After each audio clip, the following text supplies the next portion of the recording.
Já estamos de volta com o Direto do Plenário. Vamos acompanhar ao vivo a segunda parte da sessão plenária desta quarta-feira.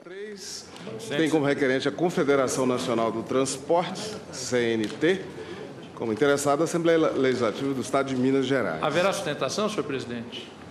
Não. Vou fazer, então, um resumo e pedir ao assistente para distribuir o voto aos nobres colegas.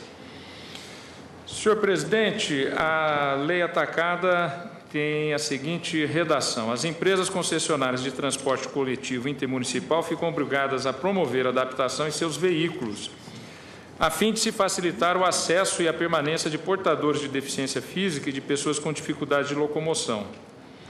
Parágrafo 1º. As adaptações que trata o caput do artigo consistem em 1. Instalação de elevador hidráulico para acesso na parte interna do veículo. 2. Colocação de portas largas. 3. Eliminação de obstáculos internos que dificulte o acesso a portadores de deficiência física, inclusive usuários de cadeiras de roda.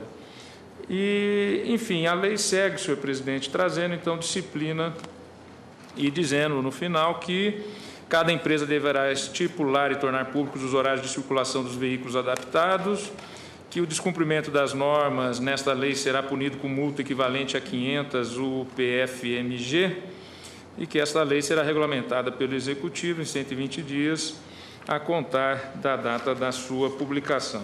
Senhor presidente, eu vou direto à conclusão. Eu estou julgando improcedente a ação penal. Improcedente. Improcedente. Desculpe, obrigado aos colegas. Ação direta, improcedente a ação direta. Isso, teoria? Só para dizer que eu digo aqui rapidamente na emenda, senhor presidente, que a Ordem Constitucional Brasileira, inaugurada em 88, trouxe desde seus escritos originais a preocupação com a proteção de pessoas portadoras de necessidades especiais, construindo políticas e diretrizes de inserção nas diversas áreas sociais e econômicas da comunidade. Trabalho privado, serviço público, previdência e assistência social. Estabeleceu, assim, nos termos do 227, parágrafo 2º e 244, a necessidade de se conferir amplo acesso físico e de locomoção às pessoas com deficiência nos logradouros públicos e nos veículos de transporte coletivo, determinando ao legislador ordinário a edição de diplomas que estabeleçam as formas de construção e modificação desses espaços e meios de transporte. Na mesma linha afirmativa, há poucos anos incorporou-se no ordenamento constitucional a Convenção Internacional sobre Direitos das Pessoas com Deficiência. Inclusive, foi incorporada com status de norma constitucional na forma do parágrafo 3º do artigo 5º da Constituição. Muito embora a jurisprudência da Corte seja rígida em afirmar a amplitude do conceito de trânsito, porque a impugnação era com base em ser norma de trânsito, então de legislação federal.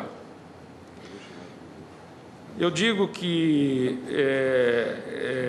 muito embora seja rígida a amplitude desse conceito de trânsito para fazer valer a competência da União, prevalece no caso concreto, no caso da lei atacada, a densidade do direito à acessibilidade física das pessoas com deficiência, o que está no 24.14 da Constituição, inclusive em atendimento à determinação prevista nos artigos 227, parágrafo 2º e 244 da Lei Fundamental, sem preterir de alguma homogeneidade o tratamento legislativo a ser dispensado a esse tema. Nesse sentido, há que se enquadrar a situação legislativa no rol de competência concorrente dos entes federados. Como à época da edição da legislação era questionada, não havia lei geral nacional sobre o tema. À época que essa lei foi, não havia lei geral.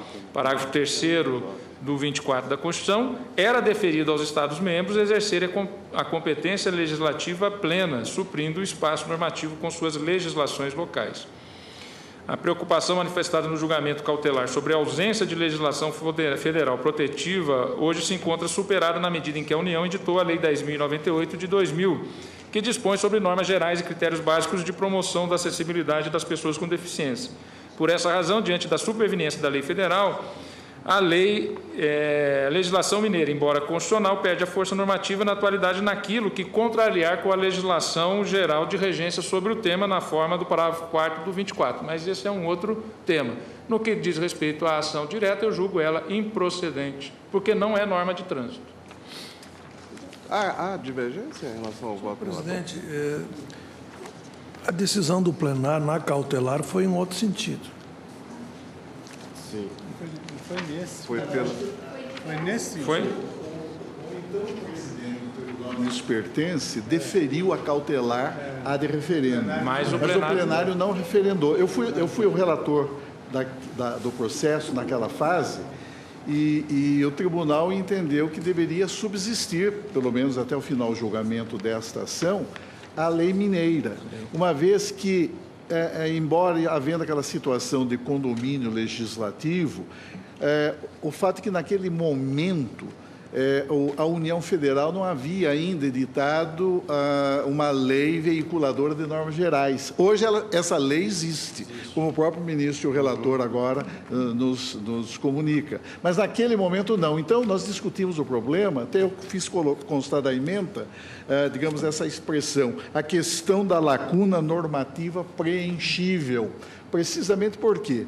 Porque até o advento dessa Constituição havia uma situação curiosa e havia um certo dissídio na doutrina. Por quê? A partir da interpretação que se dava ao antigo parágrafo único do artigo 8º da Carta Federal de 69, da chamada Emenda 1, que também estabelecia uma competência concorrente, União Federal veiculando normas gerais, aquelas diretrizes, e os Estados-membros uma legislação suplementar a respeito de certas matérias. Pois bem, então, a discussão que se colocou sobre a égide da Carta anterior foi saber se a omissão da União Federal em editar normas gerais inibiria o Estado-membro de exercer até mesmo em plenitude a competência sobre aquele tema. Alguns autores diziam que não era possível, outros diziam que sim, era possível. Sobreveio esta atual Constituição e no parágrafo 3º do artigo 24, ela expressamente permite que, em havendo ausência de normas gerais por parte da União Federal, o Estado-membro tem plena competência para legislar integralmente sobre a matéria em face das suas peculiaridades, as peculiaridades locais. É claro, cessada a eficácia do diploma estadual no momento em que sobrevier a lei veiculadora de diretrizes e normas gerais. O que ocorreu aqui muitos anos depois, não é? Muitos anos depois.